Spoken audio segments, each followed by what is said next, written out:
Imagine paying out a big bonus to your team while secretly panicking about making payroll. Yep, I've been there, that was me. I once had to write a personal check just to cover a profit share bonus when my business was actually losing money. My team was obviously thrilled, but what they didn't know is that my poor planning was putting their jobs and the entire company at risk. It was a nightmare. And now I want to share the lessons I learned so that you never repeat the same mistake that I made.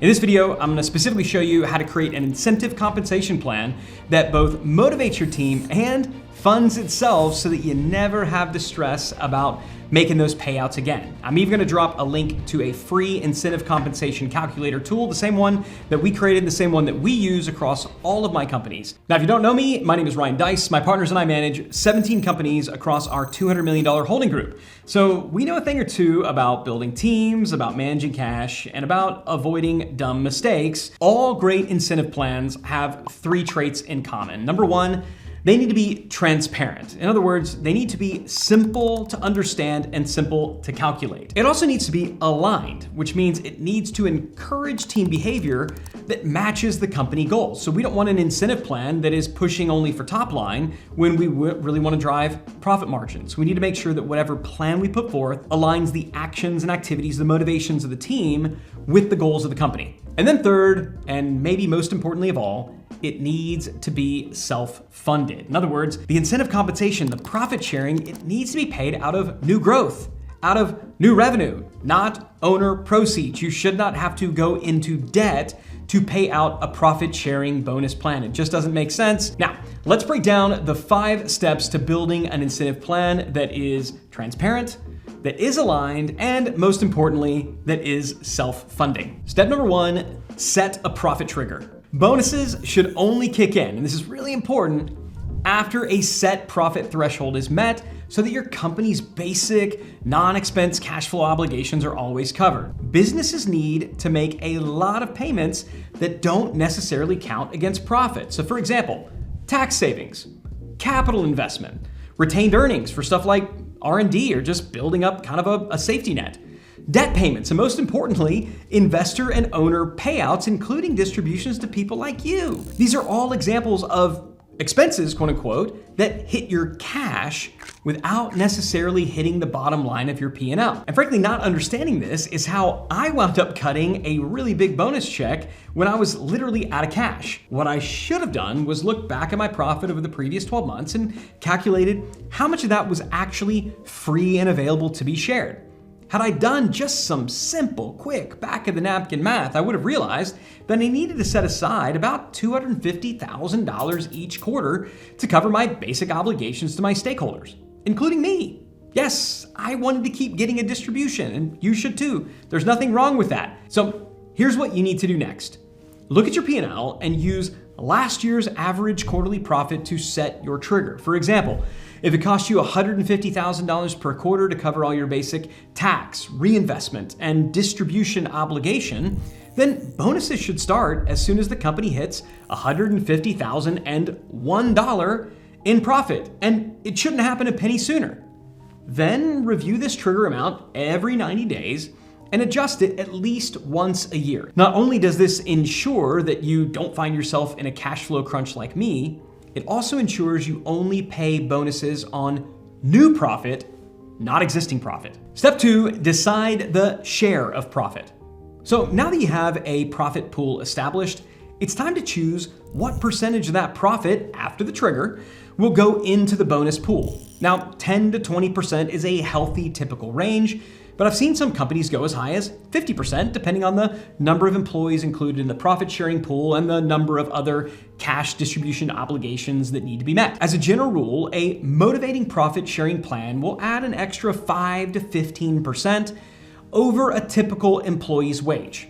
Now, that amount can obviously be much higher for leadership roles and executive with large variable compensation plans. The point is, you want to make sure the share is high enough to be motivating, but not so high that it fundamentally changes someone's compensation beyond what would be fair and reasonable in the marketplace. Step 3, determine who's in the plan. In other words, Define who's eligible to be paid a profit share bonus once the distribution happens. Is it going to be the leadership team only? Is it the entire company? Is it maybe a hybrid? Now, I recommend that you start with leadership and roll it out to everyone after a quarter or two once you've had a chance to see that the plan is achieving its goals. It's common in most of our portfolio companies for profit sharing to be limited to the senior leadership team only. And even the companies that do spread the wealth around, they still limit it to employees that meet basic performance standards. In other words, you can't be like on a performance improvement plan. You can't be essentially about to get fired. Step 4, pick a payout method. So now that you know who is in the plan, it's time to decide how the pool is going to be divided. Now, some common payout methods include percentage of wage. This is the most common. If somebody generates more in salary, they're likely more valuable to the company, which means it's worth paying them a little bit more out of the bonus pool. So that's percentage of wage. Another option is equal payout. As the name suggests, this is where everyone in the same pool, from the highest level leaders to the lowest entry point folks, get paid the exact same amount. Now, admittedly, this method is really best for small, very flat organizations. In general, I don't recommend companies go with a equal payout across the board if they're of any size whatsoever. The third method is a share-based method. In this case, you're essentially granting shares in the pool based on maybe performance or tenure. It kind of functions a bit like phantom stock or phantom equity. You're basically saying, okay, if we're going to say that there's 1,000 shares out there, well, maybe Jim's going to get 100 because Jim's been at the company for a really long time and does a really great job. So you're kind of allocating it in the same way that you might allocate equity without actually giving out equity. That's the share-based method. And then lastly, we have the hybrid method. The hybrid method would be sort of any combination of the above options. So for example, a fairly typical model I've seen is maybe 40% of the pool is equal payout, and maybe the remaining 60% is distributed based on percentage of wage or share-based.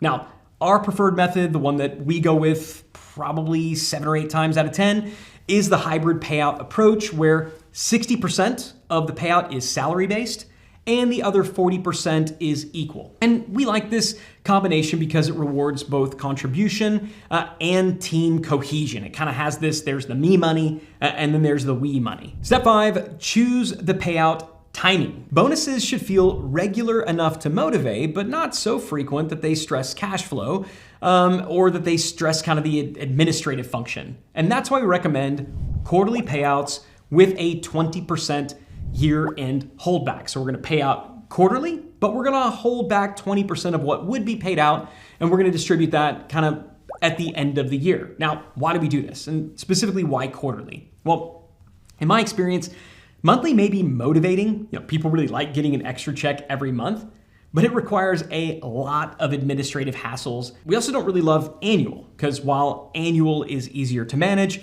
it's kind of hard to get people motivated about a bonus that may or may not be paid out in 10 or 11 months from now. And also, by holding back that 20% until the end of the year, you not only further protect your cash flow, but you also encourage team members who maybe they're thinking about leaving, maybe they're kind of considering some possible job offers, maybe they're thinking about taking an interview or two. You get them sticking around at least another quarter or two in the hopes and anticipation of getting that 20%. Who knows, maybe by then they get a promotion.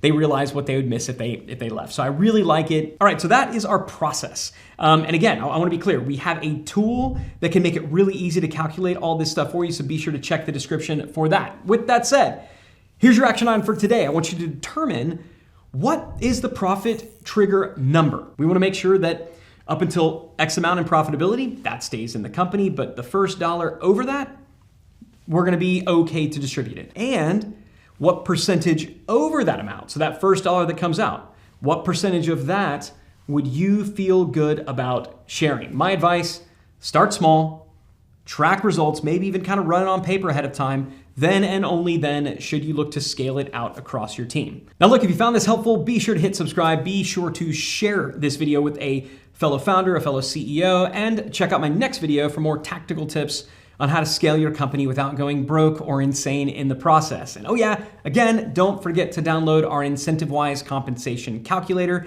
It's free and the link is in the description, so go check it out.